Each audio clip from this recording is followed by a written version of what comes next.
الحمد للہ رب العالمین والصلاة والسلام علی سید المرسلین وعلی آلہ وصحبہ اجمعین، اما بعد۔ مسائل جنازہ کے تعلق سے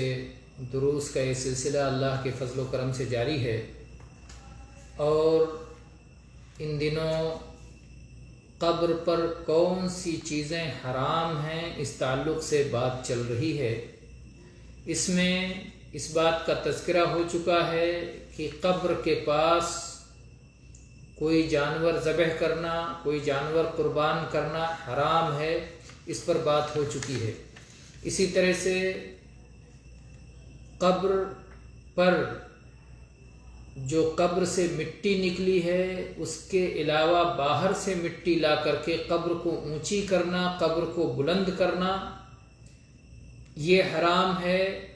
اسی طرح سے قبر پر لیپ کرنا، چونا گچ کرنا، پختہ بنانا،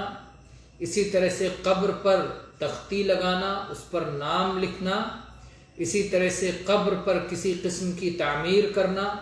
اور ایسے ہی قبر پر بیٹھنا، یہ سب حرام ہیں۔ اور ان پر کچھ بات ہو چکی ہے، کچھ دلائل ذکر کیے جا چکے ہیں، اور آج انشاءاللہ اس پر مزید دلائل ذکر کیے جائیں گے۔ تو آج ہم ذکر کریں گے وہ حدیث جو کہ آپ کو ایک بار یاد دلا دیں کہ شیخ البانی محمد ناصر الدین الالبانی رحمہ اللہ کی کتاب احکام الجنائز و بدعها سے ہم سلسلہ وار یہ درس دے رہے ہیں۔ تو یہ اس سلسلے میں چوتھی دلیل جس شیخ نے ذکر کی ہے، ثمامہ ابن شفیع۔ ثمامہ ابن شفیع کہتے ہیں کہ ہم فضالہ ابن عبید کے ساتھ سرزمین روم کی طرف ایک غزوے میں نکلے، اور یہ معاویہ رضی اللہ عنہ کی طرف سے درب کے علاقے میں گورنر تھے، اور فضالہ ابن عبید انصاری یہ اس لشکر کے امیر تھے۔ کہتے ہیں ثمامہ ابن شفیع کہ رودس کے مقام پر ہمارا ایک چچیرا بھائی، ہمارا ایک عمزاد زخمی ہو کر وفات پا گیا، تو فضالہ نے ان کی صلاۃ جنازہ پڑھائی، اور پھر وہ قبر پر اتنی دیر تک کھڑے رہے یہاں تک کہ ان کی تدفین کا عمل مکمل ہو گیا۔ جب ہم نے قبر کو برابر کر دیا تو انہوں نے کہا کہ کم مٹی رکھو، یا یہ کہا کہ ہلکا، بہت زیادہ وزن قبر کے اوپر نہ بڑھاؤ، ہلکا کرو، اس لیے کہ رسول اللہ صلی اللہ علیہ وسلم ہمیں حکم دیتے تھے کہ ہم قبروں کو برابر کریں۔ یہ مسند احمد کی بسند حسن روایت ہے، اور ابن ابی شیبہ میں بھی ہے، اور مختصر طور پر اسے امام مسلم، امام ابو داؤد، نسائی، بہقی وغیرہ نے بھی روایت کیا ہے۔ اور مسند احمد کی ایک روایت میں ہے کہ اپنی قبروں کو زمین سے برابر کر دو، لیکن اس میں ابن لہیہ ہے جو کہ سیء الحفظ راوی ہے۔ اس حدیث کا میں جو یہ کہا گیا کہ قبر کو زمین کے برابر کر دو، اگرچہ بظاہر یہ معلوم ہوتا ہے کہ بالکل زمین کے برابر کر دیا جائے، لیکن قطعی طور پر اس حدیث کا یہ مراد نہیں ہے، جیسا کہ شارحین حدیث نے یہ بات لکھی ہے۔ اور سنت میں اس بات کی دلیل ہے کہ حدیث کے قبر کو ایک بالش بلند کوہان نما بنایا جائے، اس لیے اس حدیث کا مقصود یہ قطعی نہیں ہے کہ قبر کو بالکل زمین کے برابر کر دیا جائے۔ اور اسی لیے آپ دیکھیں کہ حدیث میں انہوں نے یہ کہا کہ خففوا عنہ، یعنی کم مٹی ڈالو، تخفیف رکھو، باہر سے لا کر کے مٹی ڈالنے کی ضرورت نہیں ہے۔ اسی طرح سے البتہ یہاں ایک تنبیہ جو ایک مشہور حدیث بہت سارے لوگوں کی زبانوں پر معروف ہے، وہ ہے خیر القبور الدوارس، کہ بہترین قبریں وہ ہیں جو مٹ جاتی ہیں، جن کا نام و نشان مٹ جاتا ہے، ختم ہو جاتا ہے، وہ قبریں سب سے بہترین ہیں۔ یہ عوام میں یہ الفاظ مشہور ہیں، لیکن شیخ البانی رحمہ اللہ فرماتے ہیں کہ کتب حدیث میں اس کی کہیں کوئی اصل نہیں ہے، یہ بالکل بے سند اور بے صفحے کی بات ہے، اور اس کا ظاہر بھی منکر ہے، کیونکہ قبر کو مٹ نہیں جانا چاہیے جلدی سے،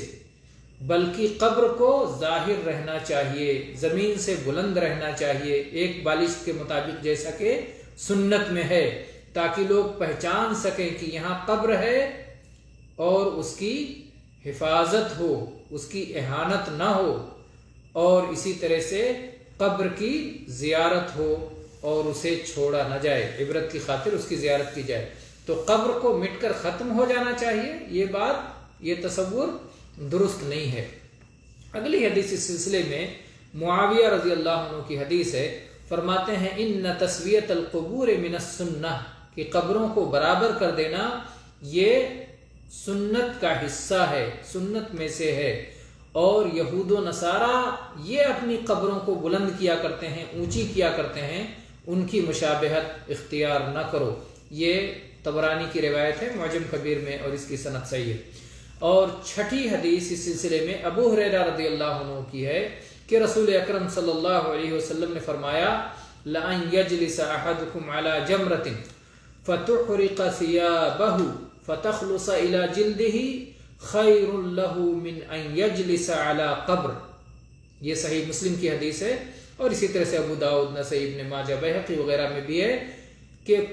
نبی صلی اللہ علیہ وسلم نے فرمایا کہ تم میں سے کوئی شخص آگ کے شعلے پہ بیٹھ جائے جس کی وجہ سے اس کے کپڑے جل جائیں اور وہ آگ اس کے چمڑے تک پہنچ جائے، یہ بہتر ہے اس بات سے کہ کوئی آدمی قبر پہ بیٹھے۔ یعنی قبر پر بیٹھنے کے مقابلے میں آگ پر بیٹھنا اچھا ہے، جس کی وجہ سے آدمی کے کپڑے بھی جل جائیں اور چمڑے تک بھی اس کی وہ آگ پہنچ جائے، تو یہ کمتر ہے۔ تو اس سے معلوم ہوتا ہے کہ قبر پر بیٹھنا ممنوع ہے، حرام ہے، گناہ کا سبب ہے۔ ساتویں حدیث اس سلسلے میں عقبہ ابن عامر رضی اللہ عنہ کہتے ہیں کہ رسول اللہ صلی اللہ علیہ وسلم نے فرمایا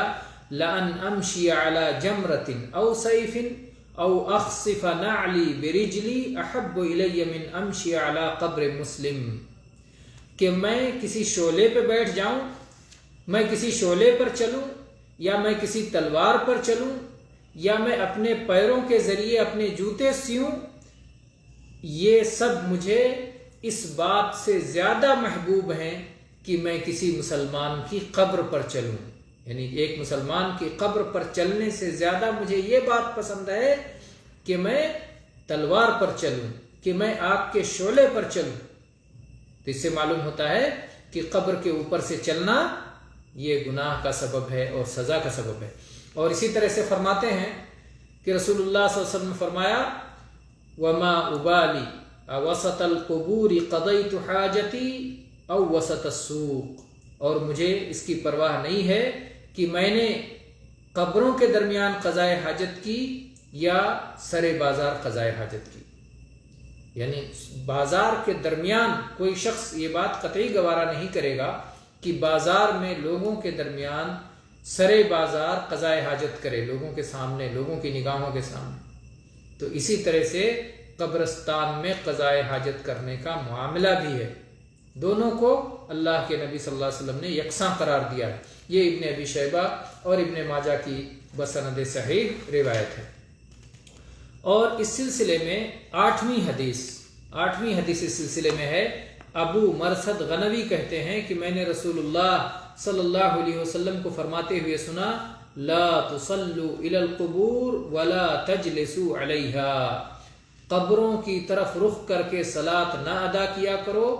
اور نہ ہی قبروں پر بیٹھا کرو۔ یہ صحیح مسلم کی حدیث ہے، اور ایسے ہی سنن ثلاثہ میں بھی یہ چیز موجود ہے۔ اور پھر شیخ نے اس پر حدیثی بحث کی ہے،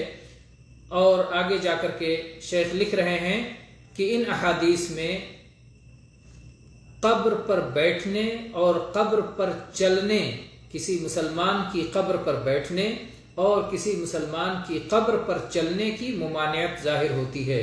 اور یہی جمہور علماء کا مذہب ہے، جیسا کہ امام شوکانی وغیرہ نے اس بات کو نقل کیا ہے۔ لیکن امام نووی اور حافظ ابن حجر عسقلانی رحمہم اللہ نے صرف کراہت نقل کیا ہے، اور امام شافعی کی صراحت میں اسی بات کی ہے، اور ایسے ہی امام محمد نے، جو امام ابو یوسف کے ساتھی اور امام ابو حنیفہ رحمہ اللہ کے شاگرد ہیں، انہوں نے آثار میں، اپنی کتاب الآثار میں امام ابو حنیفہ رحمہ اللہ سے کراہت ہی کا قول نقل کیا ہے۔ امام شافعی کہتے ہیں وَأَكْرَهُ وَطْءَ الْقَبْرِ وَالْجُلُوسِ وَالِاتِّكَاءِ عَلَيْهِ، اور میں اس بات کو ناپسند کرتا ہوں کہ قبر پر چلا جائے یا قبر پر بیٹھا جائے یا قبر کو تکیہ بنایا جائے، قبر سے ٹیک لگایا جائے۔ ہاں، اگر کوئی شخص اپنے میت کی قبر تک پہنچنے کے لیے قبر پر چلنے کے سوا کوئی راستہ نہیں پاتا تو یہ ضرورت کا مقام ہے۔ مجھے امید ہے کہ اس وقت انشاءاللہ تعالی گنجائش ہے، اور ہمارے بعض اصحاب کہتے ہیں کہ قبر پر بیٹھنے میں کوئی حرج نہیں۔ قبر پر بیٹھنے سے اس لیے روکا گیا ہے کہ کوئی بیٹھ کر قضائے حاجت نہ کرے، کوئی قبر پہ بیٹھ کے پاخانہ نہ کرے، لیکن صحیح بات یہ ہے کہ ایسا نہیں ہے۔ اور امام شافعی رحمہ اللہ نے جو یہ بات کہی کہ بعض لوگوں نے یہ بات کہی کہ قبر پر بیٹھنے کی جو ممانعت ہے وہ قضائے حاجت کی ممانعت ہے، تو اس میں اشارہ امام مالک رحمہ اللہ کی طرف ہے کہ امام مالک رحمہ اللہ نے موطا میں اس تعویل کا ذکر کیا ہے، اور یقیناً یہ تعویل باطل ہے، جیسا کہ امام نووی نے حافظ ابن حجر سے نقل کیا ہے۔ اور جو کراہت کا لفظ استعمال ہوا ہے، تو کراہت سے مراد وہ فقہی مصطلح نہیں ہے جس میں کراہت کا درجہ تحریم سے کم ہوتا ہے، بلکہ یہاں کراہت سے مراد تحریم ہی ہے، اور یہی بات جو ہے زیادہ درستگی کے قریب ہے۔ اور برحق بات یہ ہے کہ ایسا کرنا حرام ہے، یعنی قبر پر بیٹھنا اور قبر کی طرف منہ کر کے صلاۃ پڑھنا، ایسا کرنا حرام ہے، کیونکہ اس سلسلے میں نہایت وضاحت کے ساتھ حدیث میں اللہ کے نبی صلی اللہ علیہ وسلم نے اس سے روکا ہے اور منع فرمایا ہے، اور اس میں سخت وعید ذکر کی ہے۔ تو بہرحال آج کے درس میں ہم نے یہ جانا کہ قبر پر بیٹھنا اور قبر کی طرف رخ کر کے صلاۃ پڑھنا یہ حرام ہے، اور یہ گناہ کبیرہ ہے، جیسا کہ امام حیتمی نے الزواجر میں، الزواجر جو گناہ کبیرہ کے تعلق سے ان کی کتاب ہے، اس میں اس کا ذکر کیا ہے کہ یہ کبیرہ گناہ ہے، اور ان کی بات یہ حق سے بعید نہیں ہے۔ انشاءاللہ آگے اور حرام کاموں کا ذکر ہم اگلے دروس میں کریں گے۔ واللہ تعالی اعلم، وصلی اللہ علی نبینا وسلم، والحمد للہ رب العالمین۔